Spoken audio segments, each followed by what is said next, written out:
What is going to be AHS Rules back again with another video, and I am here for another Ring of Honor TV review, episode number 69 to be exact.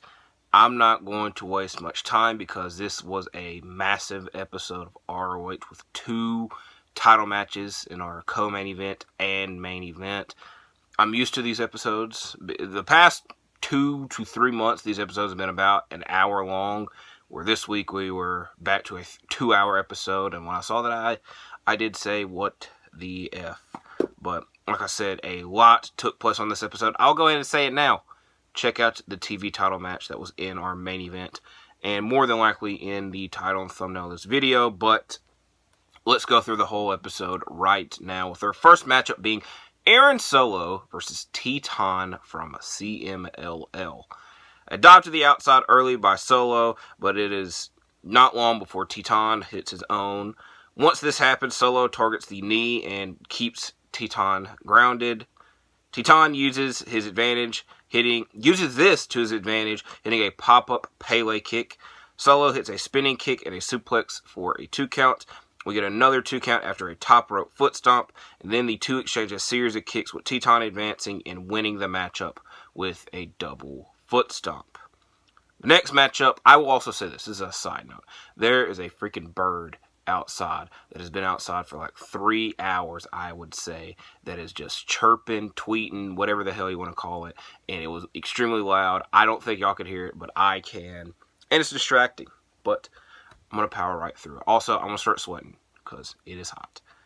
6-man tag match. Now, I know I said I wanted to get through this episode, but once again, we're back in this rivalry of Cole Carter, Griff Garrison, and Serpentico. Guess what? There's no Angelico here. I don't know where he was at. They never really said where he was at, but it's a 6-man tag.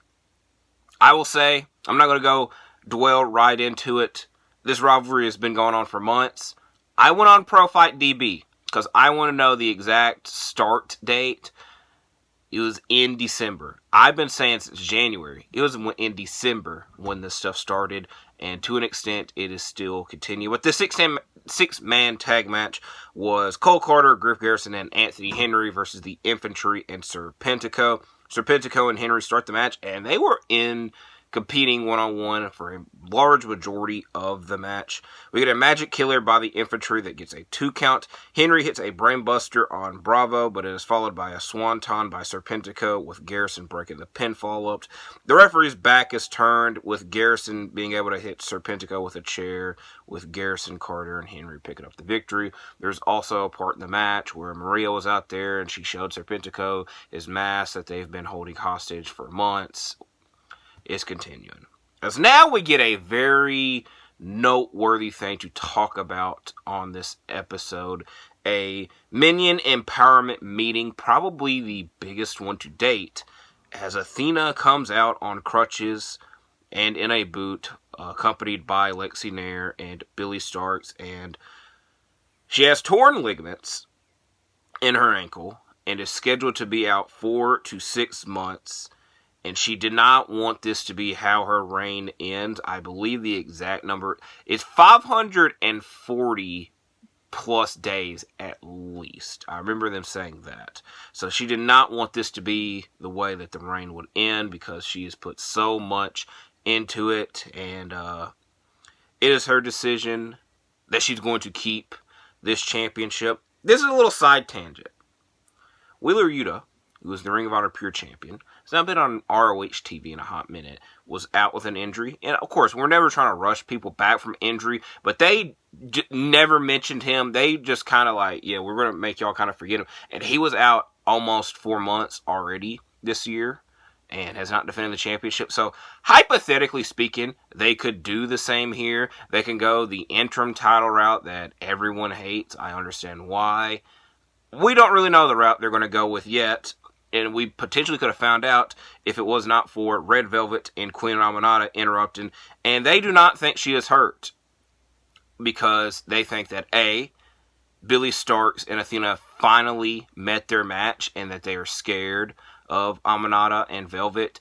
And B, Billy Starks faked the injury at Super Court of Honor, and it's kind of in the MIT program to fake injuries, so they don't believe it. And Starks takes umbrage with this and tries to charge at both of them while getting pushed into Athena. That definitely showed there's some type of injury because she is not able to fight back as she is still holding her ankle. And I will also say that Mike Posey, the referee, came out with Aminata and Velvet and potentially could have stopped this from happening, but he did nothing. He just freaking stood there. So we don't know the future of the Women's Championship. It 100% sucks that Athena is injured because it would be very difficult to argue that over the past 69 episodes of ROH TV that Athena has not been the most consistent, best thing on the show. So we don't know what's next for this. So it's a wait and see situation. But I feel that a lot of people would be upset if they went the interim title route. But people are definitely going to be upset if the championship is vacated. I will also say that they had like a 2-month tournament to crown this women's TV title. They potentially could just do... I'm just trying to think of suggestions to like hold this off, but I don't know of any logical ones. So we will see what happens in the future as we get a bunch of squash matches happening. This one wasn't really a squash match. This one is a questionable match. I was questioning reviewing this when I saw the match graphic, but it was Jacoby Watts versus Brandon Cutler. I've talked about it on the past couple of ROH TV reviews that I just do not understand the Jacoby Watts character or persona. It has not been that entertaining, as all of his matches have been tag matches with Nick Comoroto, and he does nothing. Like, literally, he does his best to do nothing in these matchups. So, like, in ring-wise, why should I care? But this time around, he at least competed. So I will give him that. We're going to step in the right direction. As he was giving his lectures that he's been giving every week, and he's interrupted by Cutler saying that no one in this town cares, or better yet, they don't even really understand him. I wasn't there, but, kind of could have fit that. And he calls out Comoroto, who is next to Watts, and Comoroto headbutts Cutler, as this is the start of the matchup. Cutler has the advantage early after hitting a cutter, but Watts hits a cutter. I'm not going to call this, it was a stunner. I don't really want to call it a stunner. I don't really want to call it a cutter either, but Jacoby Watts picks up the victory. And I talked about this match a lot longer than I probably needed to. Next matchup, Marina Shafir versus Maggie Manorova. I knew I was going to botch that name the moment I looked at it again. But again, another quick matchup with no code of honor. An immediate takedown by Shafir. And Shafir wins the match with the Mother's Milk, which was a submission hold that I am 99% sure this is the first time that they have called it this. I feel they've never called it this until now. And it's also funny because prior to watching this episode of ROH, I watched the newest episode of The Boys, and one of the characters' names in it is Mother's Milk. So maybe that influenced it. Before we get to our next two matchups, we had a backstage promo with the Undisputed Kingdom. And they've been doing this since 2014, this tag team. Even though there was So they teamed from 2014 to 15, because that's when Taven got hurt at Final Battle, and then Bennett left. And then Bennett was gone until 2020. And then they joined back in 2020. So 20, 21, 22, 23, 24. So I would say they've been a tag team for about 6 years altogether. But all in all, they are very pissed because they feel that they're one of the best tag teams ever and are never mentioned in the 4 tag teams they made to make note of. The Young Bucks, who are the current AEW Tag Champions, tag team that everybody puts over. FTR, former AEW Tag Champions, former Ring of Honor Tag Champions. Spoiler alert, all the teams that were mentioned are former Ring of Honor Tag Champions. The next two, the Motor City Machine Guns. One of my all-time favorite tag teams. I don't know where the hell they're at because the rumor is that they're signed to AEW.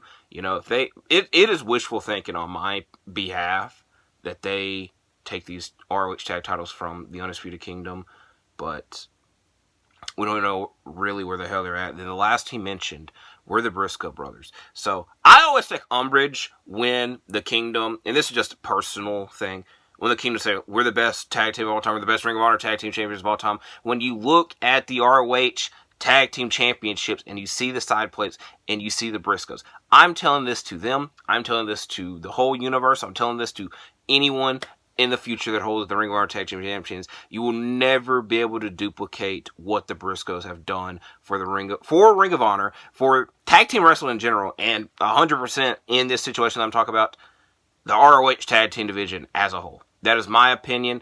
I think a lot of people would share that as well. But the main reason they're upset is because they were called out by 2.0. They specifically were called out by idiots, aka 2.0, and they have done nothing to get this matchup that they're getting tonight. But again, I'll talk about that a little bit later. Next match is a 6-man tag, the Iron Savages and Jack Jameson versus Isaiah Harris, Jay Morstan, and Eric Easnight. Jameson and Easnight start the match with Easnight saying that he will not be going to Titty City, which to his defense, he doesn't.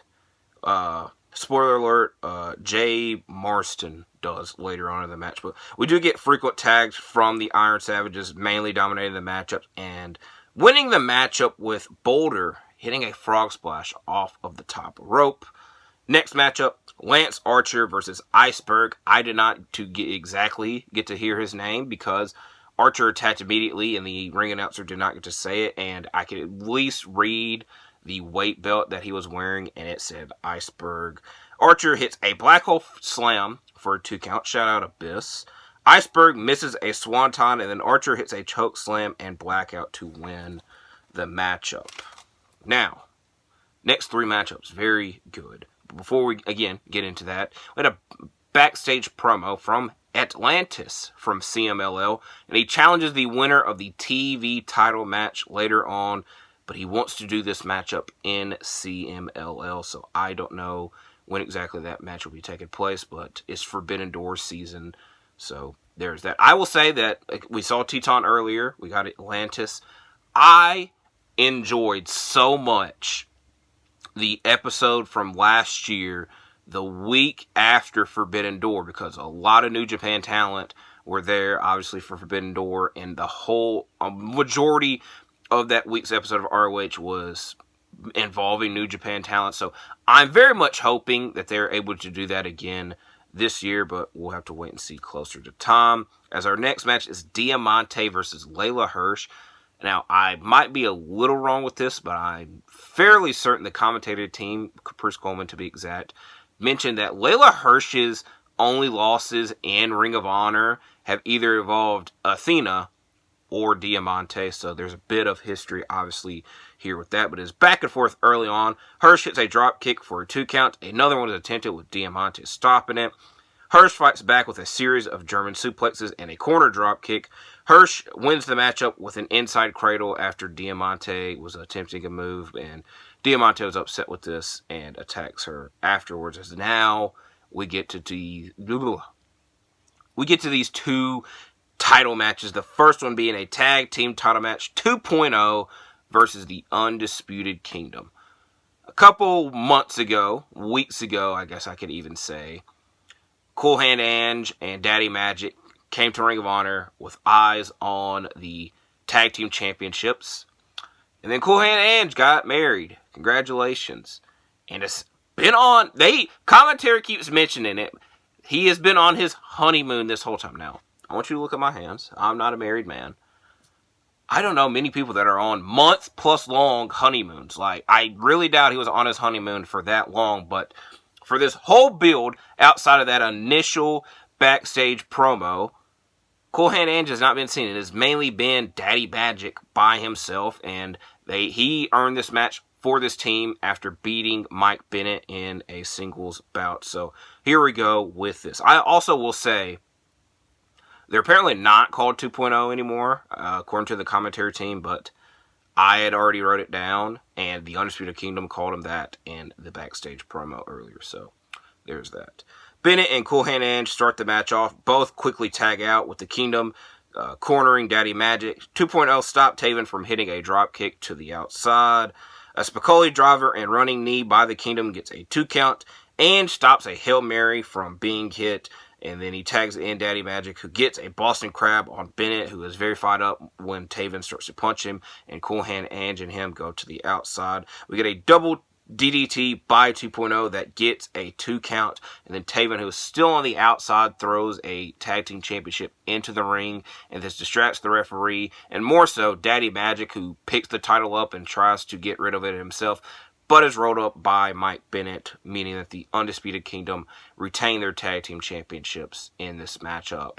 A lot of disappointment from the fans involved, and a lot of disappointment from ROH fans that I've seen in general, that because they feel that this could have been a match that took place at Death Before Dishonor, which is about a month away, and we have absolutely no clue what the hell's going to happen on that event. We don't even know who the hell the damn champions are going to be by the time we get to that. So that's something that we'll have to cover, obviously, down the line. But I could definitely see a potential rematch because it was a roll-up finish. I feel that a lot of roll-up finishes people feel are kind of unfinished business. But again, that's just an opinion. As now we get to this massive main event, TV title, 2 out of 3 falls match. I've got a whole page worth of notes just for this match. This match, TV title match, 2 out of 3 falls. Kyle Fletcher versus Lee Johnson. This goes all the way back to Final Battle when Fletcher won the Survival of the Fittest, eliminating Lee Johnson in the bout, and he won the TV title then. That is how long his reign has been going. Lee Johnson, over that time period, has been getting several, and I guess I should even say lots of victories. At Supercard of Honor, he felt he was very close to winning the championship, but Fletcher again retained, and then Johnson continually winning outside of the TV title matchups. Feels that he can beat Fletcher, and he was so confident that he said that he could beat him twice. So let's see if he's able to do that. We get an immediate dive to the outside and a Blue Thunder Bomb by Lee Johnson that gets a very close 2 count. Then he hits a top rope crossbody to the outside. Fletcher starts to throw Johnson into the guardrails on the outside, and we get lots of chops once back in the ring. Fletcher lands a big boot in the corner. Lee Johnson hits a standing moonsault. Fletcher's Michinoku driver gets a close 2 count. Fletcher hits a brainbuster on the apron that made a massive thud, and I thought that was going to be the first fall, but no, that was not the case. A sit-up powerbomb still only gets a 2 count. The 2 reverse holds at this point with Fletcher hitting a lawn dart, running big boot, and brainbuster. Again, all of these getting 2 counts. Caprice Coleman keeps making note that all these moves are affecting the neck and head area of Lee Johnson, but he's still able to kick out at 2 till now, as the first fall comes after Fletcher hits his signature pile driver. Johnson is then checked on by the doctor at ringside. Fletcher attempts a top rope brainbuster, but Johnson slips out. Johnson pushes him into the corner and gets a roll up to get a 3 count, and we're now tied 1-1. Who could get this 3rd fall? Johnson hits a code red for a 2 count. Then, this is potentially the craziest thing that happens in this match. Johnson hits a sunset powerbomb off of the second rope, Fletcher flying to the outside after it, and then he does the same move to the outside and got a lot of elevation out of it. The fans are on their feet after this. Fletcher gets back in the ring at the count of 19 again. The commentary team was making note. Fletcher didn't have to get back in the ring. The title wouldn't have changed hands at that point because it was count out. So Johnson, I don't know why the hell he was just laying there. And I especially don't know why Fletcher got back in the ring, but I guess he just wants to be a fighting and defending champion, so I can respect that. Johnson follows this up with a series of frog splashes for a 2 count. The referee wants the doctor to do the same to Fletcher that he did to Johnson earlier and check on the neck area, but Johnson is upset with this because he feels he's got the momentum rolling. But eventually this leads to Fletcher pushing the referee into Johnson, and a powerbomb is then. I wrote down the wrong move. He low-blowed Johnson, and Fletcher wins the matchup after hitting a top rope brainbuster and successfully retaining his television championship. Like I said in the very beginning, this was a very good matchup. I highly recommend you seek it out. I also enjoyed the opening match of Teton versus Aaron Solo. So, all in all, a good episode from start to finish, a massive episode for ROH. I don't want to hold you guys and gals and people in general any longer, so I'm going to wrap the video up. Like I said, I recommend this episode. So, thank you for watching this. Like and subscribe, and I'll see you in the next one.